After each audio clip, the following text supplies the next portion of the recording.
ओम नमः शिवाय। हर हर महादेव। सभी भक्तों को फागुन मास के 5वें दिन की हार्दिक शुभकामनाएं। तो आइए आज हम 5वां अध्याय सुमरन करेंगे। बोलिए सच्चे दरबार की जय हो। भगवान सदाशिव ने कहा, हे प्रिय, हमें एक ऐसा मनुष्य उत्पन्न करना चाहिए जो सब विद्याओं में निपुण हो और जिसके ऊपर हम संपूर्ण सांसारिक भार को छोड़कर आनंद पूर्वक व्यवहार कर सके। भगवान शूलपाणि के मुख से निकले हुए इन शब्दों को सुनकर भगवती जगदम्बा जी ने अपने बाई ओर देखा तो उनकी इच्छा से तुरंत ही एक मनुष्य की उत्पत्ति हुई। वह मनुष्य अत्यंत स्वरूपवान, कलावान, बुद्धिमान तथा सलीवान था। उसका संपूर्ण शरीर श्याम वर्ण चंद्रमा जैसा था। वह अपने भाल पर त्रिपुंड धारण किए हुए था। वह पीत वस्त्र धारण किए हुए था। उसका प्रत्येक अंग सुडोल एवं परम सुंदर था। वह संपूर्ण विद्याओं का निधान, महाप्रतापी, सिद्ध रूप तथा पवित्र था। वह उत्पन्न होते ही बारंबार दंडवत करता हुआ भगवान सदाशिव एवं भगवती उमा के सम्मुख हाथ जोड़कर खड़ा हो गया। उस सुंदर मनुष्य को देखकर उमा सहित उमापति शिवजी अत्यंत प्रसन्नता को प्राप्त हुए। वह भी इन दोनों को देखकर बहुत हर्षित हुआ। तदुपरांत उसने हाथ जोड़कर इन दोनों की स्तुति तथा प्रशंसा करते हुए प्रार्थना की, हे पिता, हे मातेश्वरी, आप मेरा नाम रखकर मेरे योग्य जो कार्य हो उसे बताइएगा। यह सुनकर श्री शिव जी बोले, तुम्हारा नाम विष्णु होगा। संपूर्ण सृष्टि में तुम्हारे समान तेजस्वी तथा प्रतापी अन्य कोई भी प्राणी प्रकट न होगा। तुम्हारा यश संपूर्ण संसार में निरंतर फैला रहेगा। संसारी मनुष्य तुम्हें हरि चतुर्भुज, भगवान, अच्युत आदि अनेक नाम से पुकारेंगे। तुम भक्तों का मनोरथ पूर्ण करने के लिए उत्पन्न किए गए हो। अब तुम्हें यह उचित है कि तुम तपस्या करो, जिससे तुम्हें अधिक तेज एवं सामर्थ्य की प्राप्ति हो। इतना कहकर भगवान सदाशिव ने विष्णु को योग विद्या का उपदेश दिया। तब विष्णु एक स्थान पर बैठकर तपस्या करने में लीन हो गए। हे नारद, वे दिव्य शास्त्र वर्ष प्रयत्न एक ही आसन पर बैठे हुए योग साधन द्वारा भगवान सदाशिव का ध्यान करते रहे। परंतु जब उन्हें तपस्या का कुछ भी फल प्राप्त नहीं हुआ तो उनके हृदय में अत्यंत शोक हुआ। उसी समय जिस प्रकार वर्षा में बादल गरजते हैं, ठीक उसी प्रकार यह आकाशवाणी हुई, हे विष्णु, तुम मन लगाकर फिर से तप करो, क्योंकि हम सुगमता से किसी को दिखाई नहीं देते हैं। इस आकाशवाणी को सुनकर उन्होंने पुनः अत्यंत कठिन तप करना आरंभ कर दिया। उस कठिन तपस्या के कारण विष्णु के पवित्र शरीर से इतना पसीना निकला कि उससे एक नदी बह चली।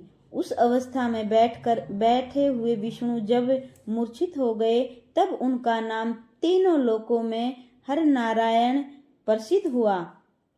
वे इस प्रकार मूर्छित हो गए कि जैसे कोई निद्रा में शयन कर रहा हो। उसी दशा में भगवान सदाशिव की इच्छा से उन विष्णु की नाभि से एक कमल की उत्पत्ति हुई। उस कमल में बहुत सी पंखुड़ियां थी। वह देखने में बहुत ऊंचा, अत्यंत मनोहर तथा लंबा था। ब्रह्मा जी बोले, हे नारद, विष्णु को उत्पन्न करने के पश्चात भगवान सदाशिव ने मुझे अपनी दाहिनी भुजा से उत्पन्न किया है। उसी समय उसी कमल में बैठा दिया।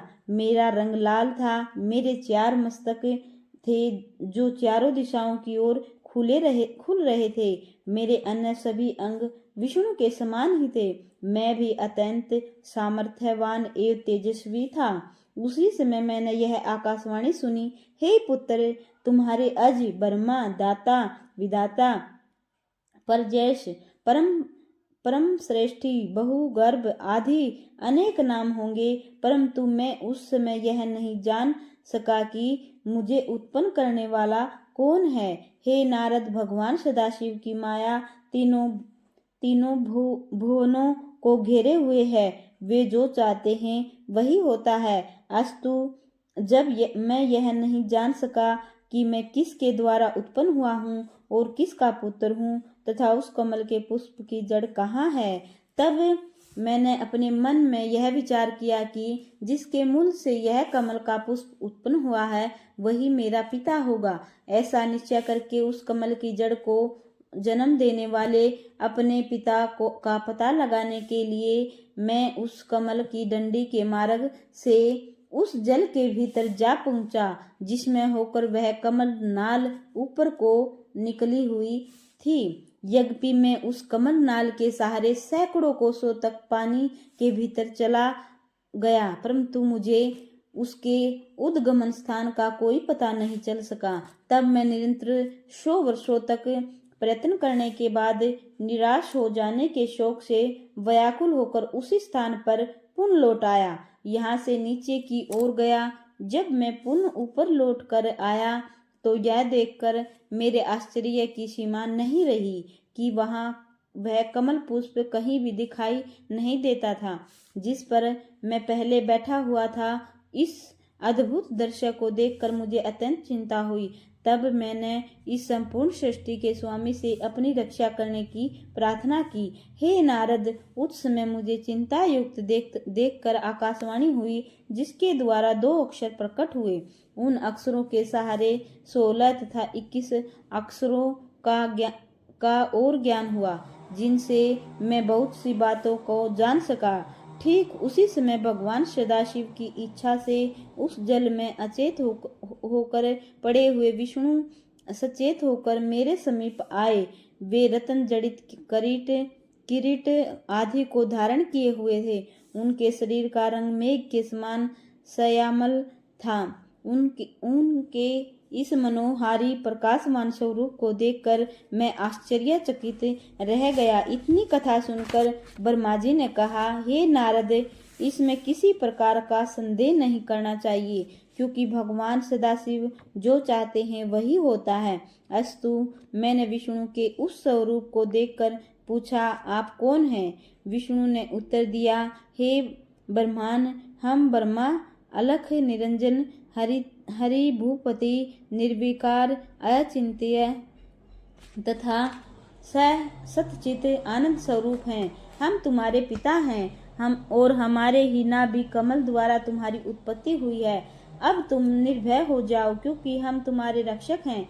हमारे ऊपर हमारे समान अथवा हमसे उत्तम अन्य कोई नहीं है। हम ही सब के स्वामी हैं। नारद, विष्णु जी ने यह बात अज्ञानावस्था में ही कही थी कि हम ही उत्तम हैं और हम ही ब्रह्मा हैं, क्योंकि वे उस समय शिवजी की माया से अचेत थे। भला इस संसार में ऐसा कौन है जिसे भगवान सदाशिव की माया भुलावे में नहीं डाल देती। हे नारद, विष्णु के मुख से यह वचन सुनकर मुझे अत्यंत क्रोध आया। तब मैंने उनसे कहा, हे विष्णु, तुम ऐसी असत्य बात मत कहो और केवल भाव का निश्चय रखो। यदि तुम हमें उत्पन्न करने वाले होते तो वेद हमें ब्रह्मा, पिता, विधाता, परमेष्ठी आदि नामों से नहीं पुकारते। हम स्वयं ही तीनों गुणों को धारण करके संपूर्ण सृष्टि को उत्पन्न करने वाले हैं। अतः तुम्हें हमारे प्रति ऐसे शब्द नहीं कहने चाहिए। मेरी बात सुनकर विष्णु बोले, हे ब्रह्मा, तुम्हें ऐसे ज्ञान में पड़ना उचित नहीं है। इस सृष्टि को उत्पन्न करने वाले तुम नहीं हो, बल्कि हम हैं। हम ही सब जीवों को उत्पन्न करने वाले, उनका पालन करने वाले हैं और प्रलय काल में सबको नष्ट कर देते हैं। हमारे हरि इस अच्युत आदि सर्वोत्तम नाम है। हमारी माया के वशीभूत होकर सब लोग अपना ज्ञान भुला बैठते हैं, इसलिए तुम भी ऐसा कह रहे हो। इसमें तुम्हारा कोई दोष नहीं है। यह संपूर्ण संसार हमारे द्वारा ही उत्पन्न हुआ है और हमारे ही अधीन हुआ है, बना रहता है। हमने वेदों को बनाया है और तुम्हें नाभि कमल द्वारा उत्पन्न किया है। हमसे अधिक श्रेष्ठ अन्य कोई नहीं है।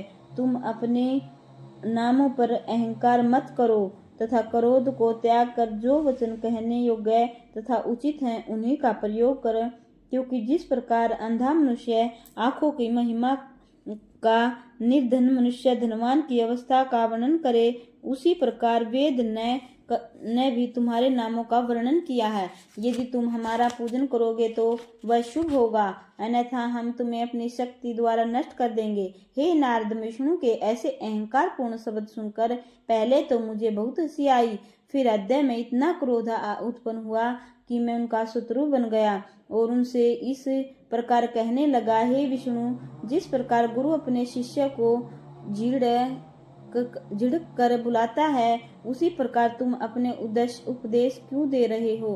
हे नारद, परस्पर इस प्रकार कहते हुए हम तथा विष्णु आपस में युद्ध करने लगे। शिव जी की माया से मोहित होकर हम दोनों ने बहुत समय तक खूब युद्ध किया, क्योंकि हम दोनों ही अपने को संपूर्ण सृष्टि का स्वामी समझते हैं। बोलिए श्री शिवाय नमस्तुभ्यं।